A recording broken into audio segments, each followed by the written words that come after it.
Вечна трага во колективното паметење оставаат настаните кои пред 72 години се случиле во мавровското село Беличица. Децении потоа останува вечната дилема дали сето тоа што се случило во убавата Беличица можело да заврши поинаку. Во Беличката трагедија од злосторничките банди настрадаа борците од третиот тетовски партизански одред, меѓу кои народните херои Ѓоце Стојчевски Амбарче и Тодор Циповски Мерџан, како и жители на Беличица, а беше запалено и селото. Комеморација по тој повод најпрво се одржа во селото Трница, каде пред спомен обележието се поклонија и свежо цвеќе положија повеќе делегации. Има датуми и настани од Народно-ослободителната војна на Македонија што останаа живо да раскажуваат за едно преломно време. И колку времето да минува и одминува, нивната светлина не згаснува. Трајно го чуваат споменот за човечкиот непокор. Незаборавени се и настаните што зборуваат за зверствата на окупаторот и нивните домашни предавници.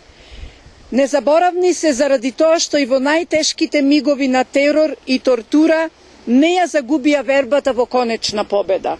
Токму затоа, денес се навраќаме овде, во село Беличица, за да се потсетиме и да им оддадеме должна почит на положените животи за слободна Македонија.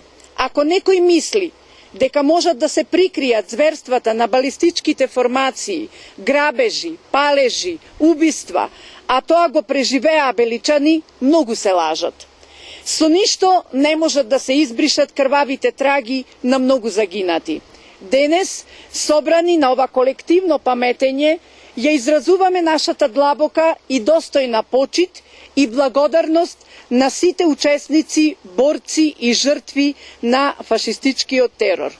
Со пригоден реферат пред алејата на паднатите борци во Беличица, на невидениот злостор, но и на човечкиот непокор потсети председателот на Сојузот на борци во Гостивар, Радислав Џиновски. Во Беличица злосторничките банди ги убија борците на третиот тетовски партизански одред, Тодор Циповски Мерџан, Ѓоце Стојчевски Амбарче, Христо Антески, Бафтијари Мурат, Боро Вулич, Александар Здравковски, Владимир Јанич, Трпе Јовановски Мишка, Александар Јовановски Журчин, Борче Кочовски, Љубомир Момировски, Михајло Рајчевиќ, Младен Симовски Требош, Пано Симовски, Драгомир Стефановиќ, Љубомир Стефановиќ, Љубица Стефановиќ, Андреја Стојановиќ,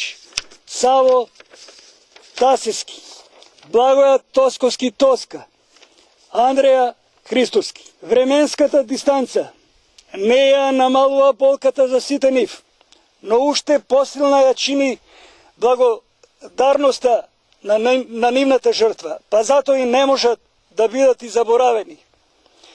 Тоа биле претежно млади луѓе, но свесни за големината на времето, готови да жртвуваат се за иднината. И наша задача е да продолжиме, да ги чуваме, негуваме и развиваме слободарските традиции во современото живење.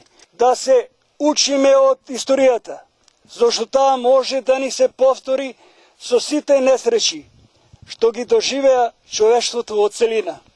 Во Беличица злосторничките банди убиле 21 борец, сите членови на третиот партизански одред, а имало и цивилни жртви од селото, од семејствата Атанасовски, Бибовски, Богучевски, Брајковски, Дамјановски, Ѓурчиновски, Јовановски и Матаниевски. Мораме да ги прифатиме работите кои што се случиле во минатото. Мораме да живееме со нив, но овие подсетувања кои што ги правиме како Сојуз на борци и продолжувачи, ги правиме за да не се заборави. Значи, ова е нешто и низ нашата бурна историја од 41 до 45 има многу настани и датуми и личности кои што ни случајно македонскиот народ не треба да ги заборави. Памтејќи ги нив, ќе остане во сеќавање дека на ова парче земја живееле храбри луѓе кои што си ја сакале земјата, направиле се за неа ги дале своите животи, за да ние после тоа можеме да градиме една нова Македонија, многу макотрпно, ама се изгради една слободна и просперитетна Македонија. Присутните граѓани, почитувачи на слободарските традиции, представници од семејствата на жртвите и припадниците на Арама, на одбележувањето имаа можност да ја погледнат и поставката на фотографии од убиените во настаните.